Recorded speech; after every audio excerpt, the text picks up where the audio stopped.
You've tuned into another edition of The Break Room, a weekly conversation about how the City of St. Augustine works from those who do the work every day.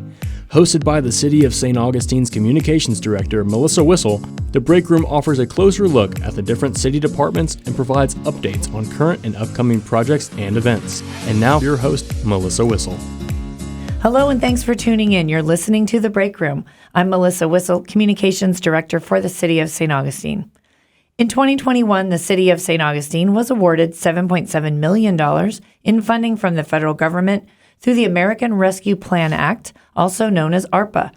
This funding comes to the city as what would seem to be a great financial windfall. However, it should come as no surprise that there are lots of requirements and restrictions and, of course, quite a bit of red tape. So joining me today in studio to explain some of these finer points of the ARPA funding requirements and compliance guidelines, I have invited Greg Johnson, the city's Financial Deputy Director, and Corey Sacred, General Services Deputy Director, to join me. Gentlemen, welcome to the Break Room.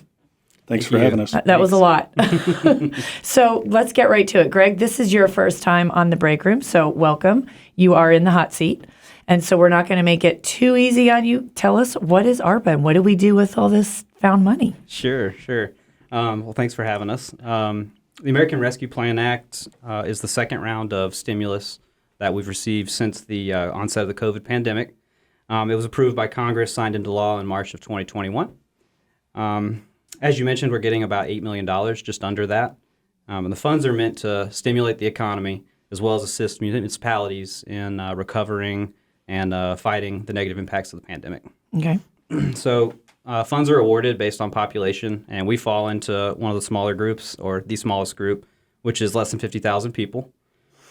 And a lot of people get this confused with the CARES Act money, which CARES Act was the first round of stimulus that Congress provided. This is a little bit different because that was more focused on fighting the pandemic, providing PPE, getting healthcare workers incentives to be at work, that sort of thing. And the CARES Act went to the county, and we got that from the county. That didn't come directly to us. Correct. This comes to us. That's correct. We've the CARES Act money came in from the county. Okay. We received that money last year, and this money is coming in two batches. We've already received the first. Okay. But this is directly to the City of St. Augustine. Correct. Doesn't come from anywhere else. Correct. Great. So that's a great thing. So great. Wow, we got all this money. How do we spend it? Where do we spend it? I'm sure there's a lot of ideas of how we should spend it. I know we get feedback from the community. What are some of the challenges that you have to deal with in figuring out what we use that money for? Yeah, sure. So the two biggest challenges are, one, the timeline of spending, and the second is the allowability. There's a lot of gray area in this bill. So we don't want to find ourselves in a situation where we've planned to spend millions of dollars on a project and then find out that it's not allowable. Okay. So we want to be very careful on what the plans are up front. That way we don't have any issues down the road. So you really have to come up with a list, like a wish list almost, which I know you guys have done this. Correct. Just to get our listeners on track too. You have presented some information and some ideas of how and where we want to spend this money. The commission has asked for a workshop, which we're waiting to get that date in February. Correct. So we'll be giving that information out as soon as we have it. Lots of great ideas that people have, and you kind of go, yeah, but not really. And that's, Corey, you're sitting quietly over here. That's where we get to what your job is to make sure we're spending it in the right places. Absolutely. There are many eligible uses for this grant funding, and we have to be careful that with so many different funding sources available through the federal government is that we do not have what's called a duplication of benefits. And the city right now, some of the eligible uses for the ARPA funding is, the first one is to respond to COVID-19 public health emergency or negative economic impact. And fortunately, the city has actually already utilized some of that funding through a FEMA public assistance grant. Okay. So some of those items that the response to prevention, vaccine sites, expenses, making the city more resilient to conduct business, those have actually been encumbered through another funding opportunity. So that one really doesn't fit for some of the projects we have with the ARPA funding. Second eligible use would be premium pay to eligible workers, which actually Greg mentioned it earlier, that was covered in the CARES Act. Okay. So that would be a duplication of benefits too. Well, their third item for eligible use is the for government services to the extent of lost revenues. Okay. Now, what this is this is probably the most flexible of spending opportunities we have, but yet through the governing documents, it isn't finalized yet Okay. on what we can spend. Then that lost revenue was a formula divided by the Treasury, and to replenish funding lost through the pandemic. Okay. And Greg can probably speak to more on specifics for that. Sure. So, quickly on that, we when we plug in the numbers for that calculation, it doesn't necessarily mean we made $1 million last year and we made $500,000 this year. It means that Okay. the growth rate that we were experiencing in revenues overall slowed substantially, and so they're allowing flexibility on certain purchases to It's kind fill of a that moving. gap. It's kind of a moving target. It is. I mean, it's not like you just said. Oh, we made $100,000 and we lost 500, so therefore we're owed 500,000, or there's a loss of 500. It's not. You're a numbers guy. It's like the numbers don't lie. It's not. Right. It's pretty black and white. But Right. like you said, there's a lot of gray in this. And in the guiding documents right now, in that area of funding, it isn't very well delineated on what we can utilize those funds towards. So that's when you see Greg's presentation at the commission last month on some of the suggestions that staff had for utilization of those funds. We still have one more area of eligible use. We can come back. Yeah, which was investments in water, sewer, and broadband infrastructure, where the city, the staff, actually spent a lot of time developing and looking at projects that are on the shelf to possibly move forward to and present to the commission. So those are projects that we've talked about, but they're not already either getting some other funding source or they're not in the works yet. They're not being. There's no money being spent, That is correct. and those would be. We have some like cybersecurity upgrades for the city. It makes the city more resilient, fight off threats from cyber attacks. A utility monitoring system as well. That'll make sure that we have clean water all the time, and it's being monitored virtually. And then septic to sewer, that's a project that we have going on in West Augustine area already, and this would just speed up that project, pour some more money into that as well. Okay. Also at the water treatment plant, the wastewater treatment plant, we have some upgrades that we'd like to do there. But some of these, so let me clarify. So the septic to sewer, it's a different piece of that. Correct. That's getting people that currently have septic tanks off of septic tanks and hooked up to city sewer. Okay. That's positive environmental impact, especially during flooding and hurricanes. Okay. And that actually ties in to one of the the investments in water, sewer, and broadband infrastructure that several of the guiding documents required to for compliance with the funding highlight and identify as eligible uses for the funding. Okay. If you're just now tuning in, you are listening to The Break Room.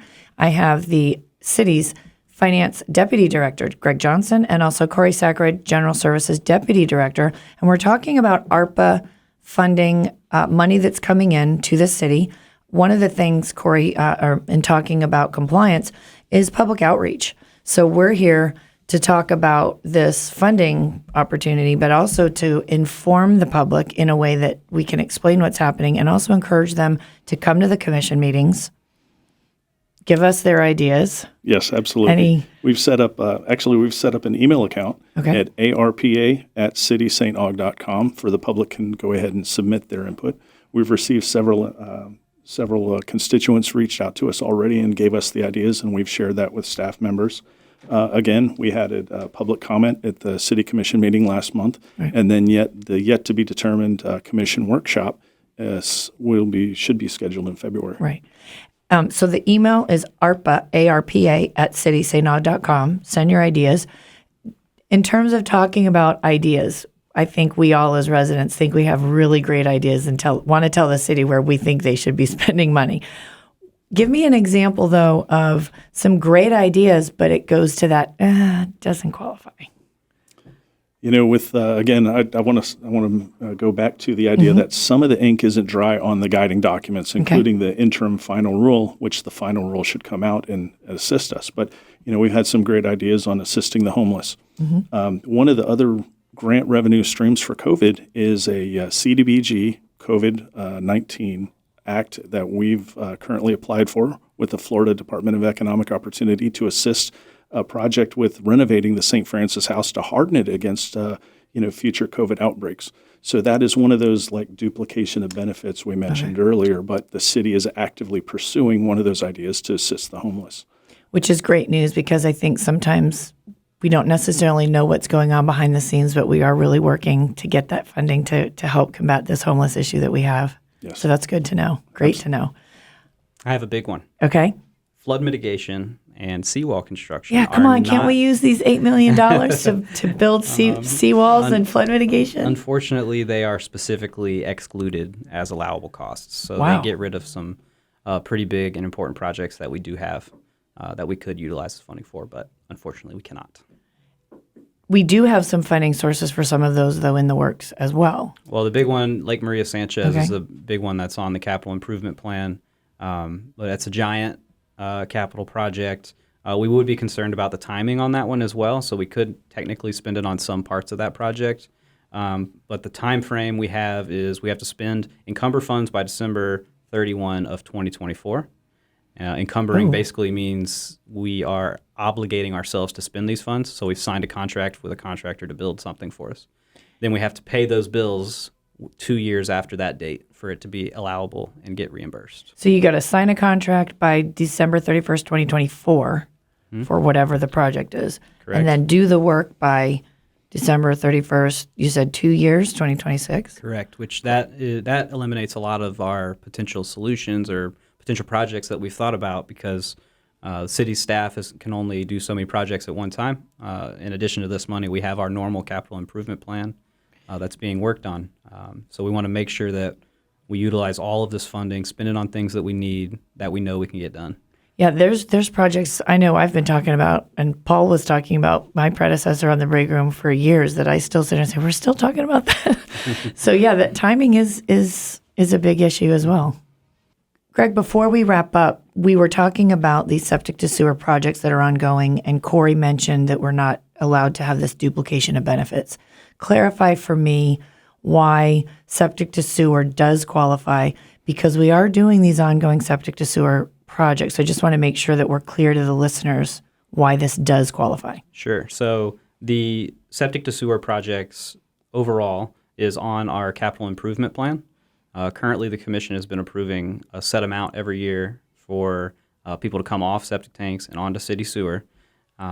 This money will be in addition to that.